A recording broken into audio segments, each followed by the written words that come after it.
Assalamualaikum warahmatullahi wabarakatuh. Kami dari kelompok 2.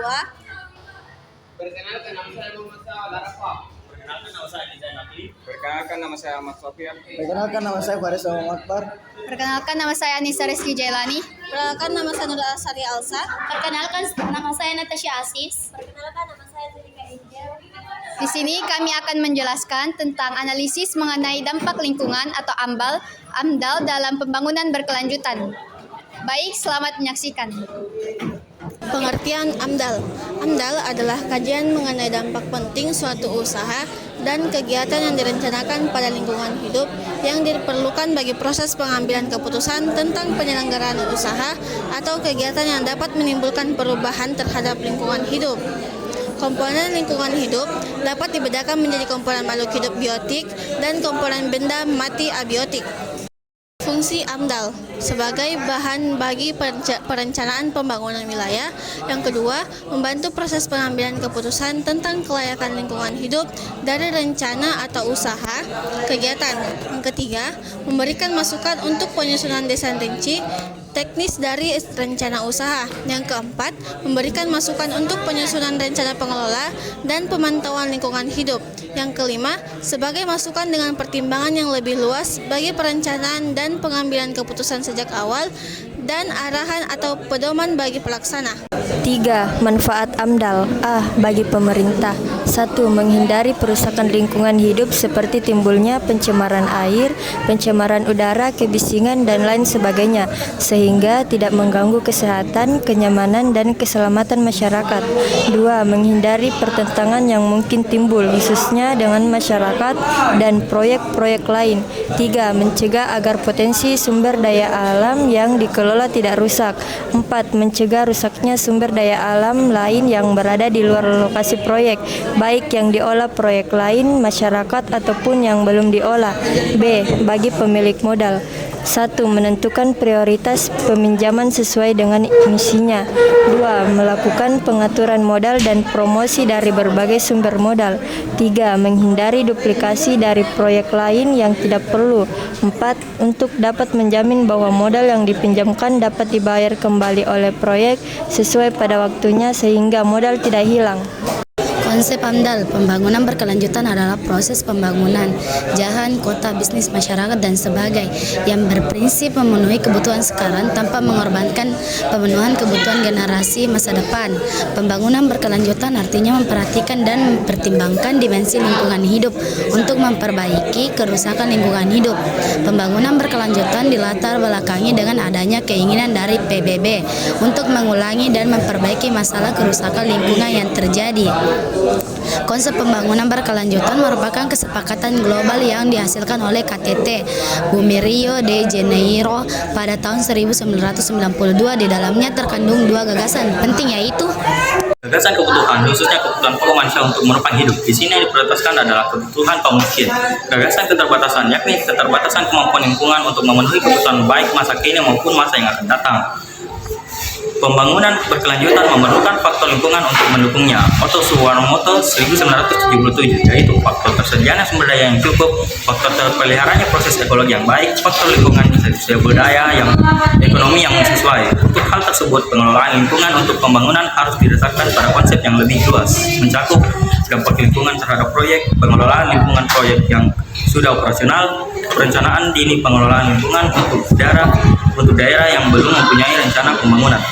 Mampu meningkatkan produksi pertanian dan menjamin ketahanan pangan di dalam negeri. 2. Menghasilkan pangan di kualitas tinggi serta meminimalisasi kandungan bahan pencemar kimia ataupun bakteri yang membahayakan. 3.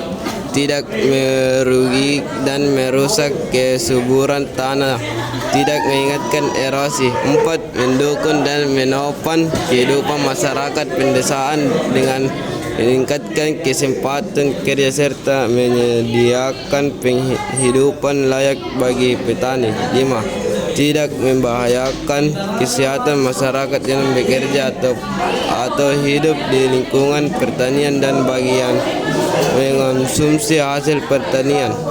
6.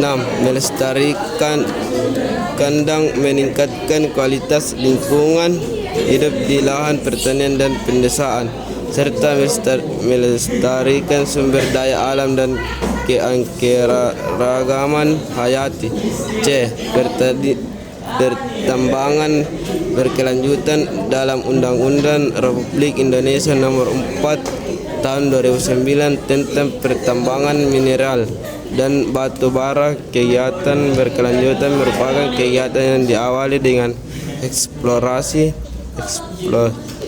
pengolahan dan kegiatan pasca tambahan, dan 3 prioritas utama untuk memaksimalkan potensi pertambangan berkelanjutan. 1. Menganalisasi dampak dan keuntungan sosial, ekonomi, kesehatan, serta lingkungan selama siklus kegiatan pertambangan, keselamatan dan kesehatan para pekerja. 2. Meningkatkan partisipasi para pemangku kepentingan termasuk masyarakat adat dan lokal serta kaum perempuan. 3. Mengembangkan praktik pertambangan berkelanjutan melalui penyediaan dukun teknis serta pembangunan. Prinsip-prinsip pembangunan berkelanjutan, equity, pemerataan dalam pembangunan berkelanjutan menjadi tujuan utama. Pemerataan dianggap mampu meminimalisasi disparitas baik ekonomi dan sosial serta kesempatan yang seimbang bagi masyarakat. B. Engagement, peran serta bentuk pembangunan berkelanjutan dapat dilakukan melalui peningkatan dan optimalisasi peran serta masyarakat dalam proses pembangunan lingkungan. Sedangkan menurut UNCED dalam KTT Pembangunan Berkelanjutan tahun 2002 di Johannesburg, Afrika Selatan, prinsip-prinsip pembangunan berkelanjutan diantara lain: A. Keadilan antar generasi. B. Keadilan dalam satu generasi. C. Prinsip pencegahan dini. D. Perlindungan keanekaragaman hayati. E. Internalisasi biaya lingkungan. Pemanfaatan sumber daya alam dengan prinsip-prinsip pembangunan berkelanjutan. A. Kehutanan berkelanjutan. Kehutanan berkelanjutan bertujuan untuk menjaga kelestarian sumber daya hutan dan kelestarian lingkungan untuk kepentingan hidup manusia saat sekarang dan generasi yang akan datang. Prinsip memanfaatkan sumber daya hutan secara rasional dan bijaksana. 1. Pertimbangan ekonomi dan ekologi harus selaras. 2. Pengelolaan sumber daya alam mencakup masalah eksploitasi dan pembinaan berkelanjutan. 3. Untuk mencegah benturan kepentingan antara sektor-sektor yang memanfaatkan sumber daya alam. 4. Mencakup aktivitas inventarisasi, perencanaan, implementasi, dan pengawasan.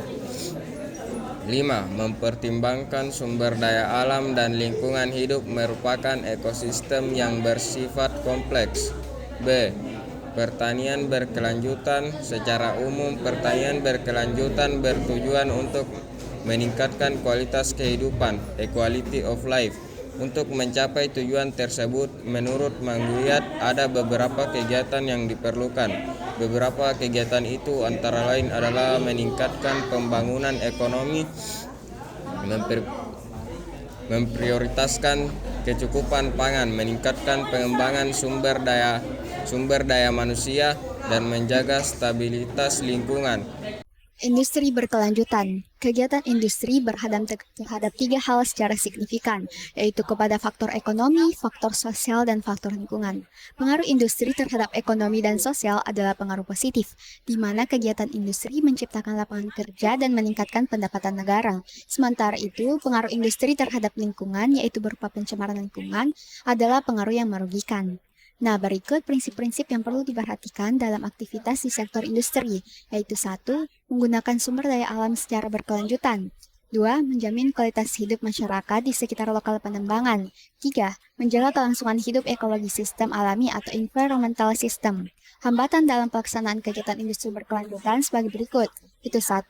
Potensi sumber daya alam melimpah tetapi pemanfaatannya belum optimal. 2. Dukungan pemerintah terhadap pembangunan berkelanjutan dan berwawasan lingkungan masih kurang. Selanjutnya adalah kelautan berkelanjutan. Pengelolaan perikanan ini ditempuh dengan jalan sebagai berikut, yaitu 1. Perlindungan anak ikan, 2. Sistem kuota, 3. Penutupan musim penangkapan dengan tujuan agar jumlah induk ikan tidak berkurang. Selanjutnya adalah pariwisata berkelanjutan. Pariwisata berkelanjutan berfokus pada keberlanjutan pariwisata sebagai aktivitas ekonomi dengan mempertimbangkan pariwisata sebagai elemen kebijakan pembangunan berkelanjutan yang lebih luas. Manfaatnya yaitu menjamin keseimbangan lingkungan pada objek wisata yang menjamin kelestarian lingkungan alam dan budaya setempat. 2. Meningkatkan rasa cinta atau peduli masyarakat terhadap lingkungan.